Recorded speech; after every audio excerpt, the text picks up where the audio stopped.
Hello everyone, and welcome to a brand new segment where I read the finest of creepypastas. The scariest, only the scariest ones come through. And the first thing I thought of when scary creepypastas was on the mind was Fortnite. So today we're going to be reading some Fortnite creepypastas. Hopefully you don't mind. Our first story is going to be We Eliminate You, Fortnite Horror Story. I'm not linking any of these. You find them yourself, big boys. Alright. So here we go. Oh, I'm reading this in first person. Crap. Alright. So, I just got home from school, and my mom was working, so right off the bat, I knew what I was gonna do. I was gonna race to my PS4 to hope on some Fortnite. I can relate. I always hope on Fortnite as soon as I get home. The game that is taking over the world right now.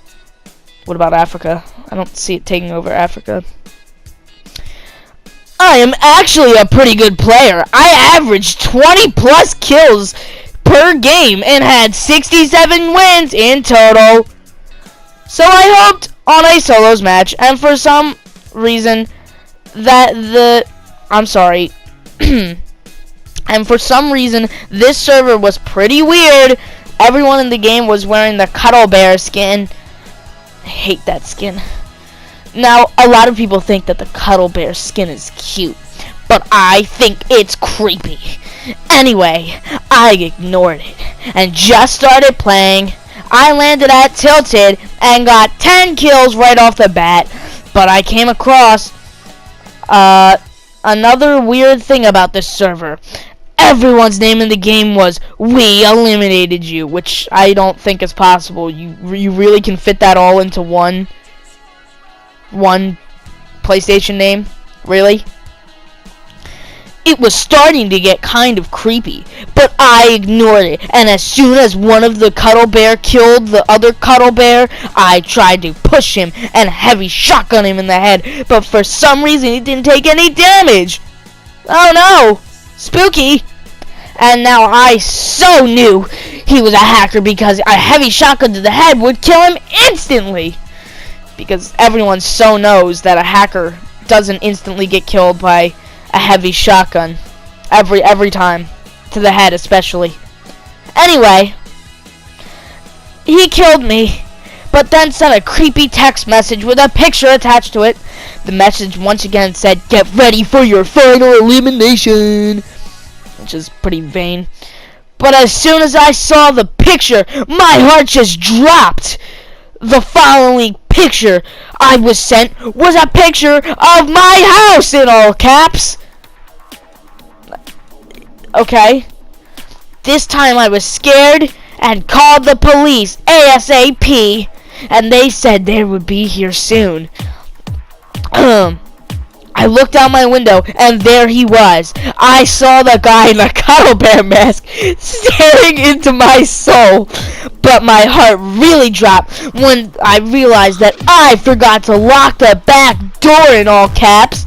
And as soon as I realized it, I hear him coming in from the back door. Woo, because he instantly would know that. Everyone knows that you should lock your back door or something like that. And if you don't, that's the first place they're gonna go. And as soon as I realized it, I hear him coming in from the back door. I go to hide in the closet and then hear him creeping up the stairs. And if it wasn't for the cops bursting in and tackling him, I would have been as good as dead. You didn't even say he had a weapon. You would have died? How did you know? Oh, right, because of the message earlier. Okay. It's been a few months since then, and I was still playing Fortnite, but every time I just look at the application on my PS4, I think about that day. That's great. Alright, next story. Our next high-caliber tale of the day is June, a Fortnite creepypasta, and the picture is the picture of Ramirez from Save the World with a little worried expression thing, and it kind of looks like it's in a meme format. Anyway. Fortnite isn't just a game anymore. It's become a distraction, a way out, a lifeboat in the sea of uncertainty that is my life. Jesus, it's a video game. When I can't cope, I turn to Fortnite. What are you coping with? Did somebody die? When I can't eat or sleep or concentrate, there is always Fortnite. It's Fortnite that pushes the awful things from my mind. Jesus, you're gonna, need to calm down, sir. Sorry. It's Fortnite that stops me from doing terrible things to myself. I have no friends, no family, but I have Fortnite. Oh my god. And I have June. That's what I call her. The default skin with the chocolate brown ponytail, also known as Ramirez to all of you who know her name. The ponytail that looks so soft that I can't stop myself from imagining what it would feel like to run my fingers through. Oh, the author's weird. Okay. It's June who comes to me in my dreams. It's June who is there for me when no one else is. She is not just a character in the game. She is more real to me than anything has ever felt. In my dreams, I see her smile, urging me to fight, to plow through everything. You spelled plow wrong. In my way, to never give up, and I don't.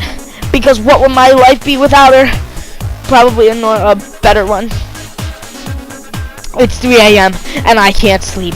June is all I can think about. I get up, stretch, and make my way over to my laptop. Ooh, you're one of those sad people that play Fortnite on a laptop. Ouch. It's open, and Fortnite is already loaded up. The face of my beloved June smiling at me from the lobby as usual. Her hands were rested gently on her, not sips, nice one me, on her hips. Her soft brown eyes following my every move. The theme begins to play, and instead of facing forward, my beloved June is facing me. The smile does not leave her face, and my eyes do not leave hers. I see her chest move, like she was breathing, like she was alive. Someone's on LSD. Suddenly I saw her hand outstretched towards me, the green fingerless glove I adored. The same ones that hold the heavy guns, but still look so soft and warm. Somebody send help to this man's address, Jesus. I wanted to hold them, to make her feel like she's loved, the same as she makes me feel. I see her hand push against the inside of the screen, reaching for me. Without even realizing it, I feel my fist smash against the glass. My mind was spinning. The only thought that I had was to get her out. I had to touch that hand for myself. I feel my fist slam harder against the screen of my computer. With every punch, the background becomes more distorted, but the image of June only becomes clearer. Somebody's in a lucid dream or something. What is happening? My computer is lying on my desk, smashed to pieces. Yeah, that's what happens when you punch it, you stupid idiot. My breathing is heavy, and my vision blurry. There's something sitting in its place. Someone!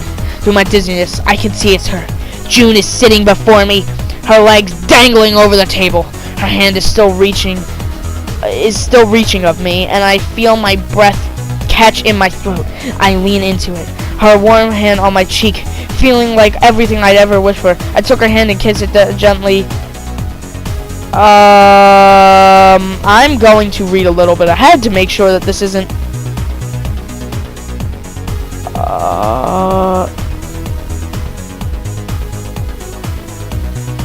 alright, we're good. Alright. Sorry. Her legs dangling over her hand is still reaching of me. Okay, I read that part. I lean into it. Her warm hand on my cheek, feeling like everything I'd ever wished for. I took her hand in my own and kissed it gently. She giggled softly as my lips brushed through her fingers. Ew. She slides off the table and her arms slip around my neck. I feel her warm breath against my face as she embraces me. I feel her perfect lips trace my jawline. Oh God. My heart flutters. She leans closer. Her breath now soft against my ear. Let's play Fortnite, she whispers. I nod, unable to speak because of the awe I still felt. Problem, how are you supposed to play a Fortnite when, you smashed your computer? Not to burst your bubble or anything, Captain, man. I couldn't think of a clever name. Anyway, I was not aware of what she was about to make me do. Follow me. She smiled. I did read ahead. It's fine. This is PG, I think. Her soft chestnut brown eye winking at me. Joining hands once more, June leads towards me, the door to my room and out into the corridor. She pulled me into the kitchen, the familiar purple glow surrounding a knife that rested on the corner. This all felt like a daze, a dream, but I certainly never wanted to wake up. Why don't you take it? She laughed gently. I did as my lady pleased. I picked up the knife without a second's thought. I felt cold and heavy in my hands, but also somewhat right. See, it feels good, doesn't it? I felt my head nodding without my control, but I didn't fight it. She knows me better than anyone else. We were meant to be together forever. In the reflection of my blade, I saw my lips mouthing these words. Together, forever, together. Okay. Over and over, as if I could not stop. But we can't be together. They won't let us. They think I'm just a character in the game. I hear June whisper to me. I stop clenching my fist tightly around the blade. Oh, my bad. I stop, clenching my fist tightly around the blade. I couldn't imagine life without June by my side. Not now. Now that I've finally run my hand through her silky tresses and kissed her smooth, soft skin. Good Lord. I feel my hand reach up, carefully brushing the hair out of her face. What am I saying? Out of her face. She was real. No, not he. We will prove them wrong, June. I'll make sure of it. Suddenly I heard a door creak open and I see the turned face of my roommate. Who are you talking to? He stares at me with a look of disdain. How is he not seeing June? Don't you see her? He simply looked at me like I was the delusional one. A huge wave of pure rage engulfs me. He was who June warned me about. Without thinking, I lunged at him with a knife. All I could think of was June. June! Oh God. The blade led the way, slicing into the flesh of the disbeliever. Scarlet drops clung to the end of the knife, slowly letting go one by one and crashing to the floor. The stain left on the heathen's clothing, I think that's heathen or heaven, my bad. Heathen clothes spread like a blot of ink, his energy ebbing away with every growing second. I feel the grin on my face growing wider as I slash further, the cool crimson blood flashing on my face. I'm sorry, blood isn't very cold. As a matter of fact, it's pretty warm. It's 92 degrees, so, sir? Okay, anyway. Blood splashing on my face. My roommate dropped to his knees, weak and helpless. An image I've recognized all too well from my hours upon hours of Fortnite. June held a baseball bat in her hands. Wait, what? Where'd she get a baseball bat from? The one I never played with. Finish him off. I breathed heavily as I grabbed the bat from her open hands. She smiled so peacefully. Oh, good to see we can cut like that. I knew what I was doing was right. Surely it must be. I'm doing it for her, aren't I? My hand raised higher, then plunged with great force, hitting him again and again. His now labored breathing was growing weaker with every blow. Had he been screaming? I couldn't say. His power was failing him, flying away from his body. 10 HP left. You're telling me stabbing him multiple times. What was it, the throat? Lunged him with the knife. No, it wasn't the throat. You're stabbed him multiple times, and you're telling me blood was flying all over the place. You're telling me that man's only at 10%? After hitting him with a bat? Brother!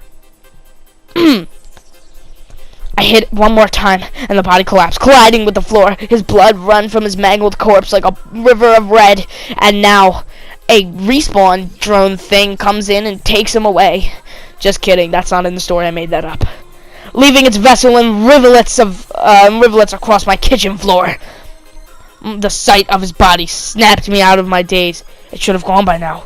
Why is there so much blood? She didn't tell me about the blood. I turned to June and my heart dropped. The beautiful image that once was there vanished without a trace, leaving no evidence to prove she was really there. June? They must have taken her, my beloved.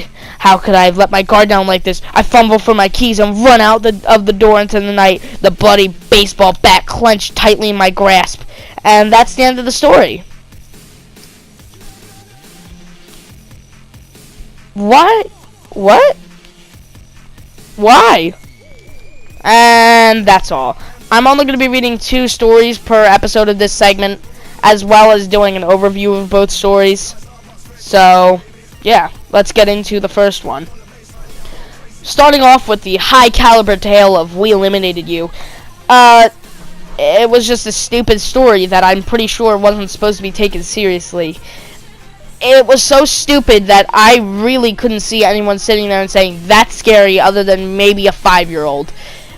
It was so dumb, and it was hardly believable. The same people using the same skins, all with the same username, is really hard to get. Even if that was the case, there were certain parts that were just downright hysterical about it.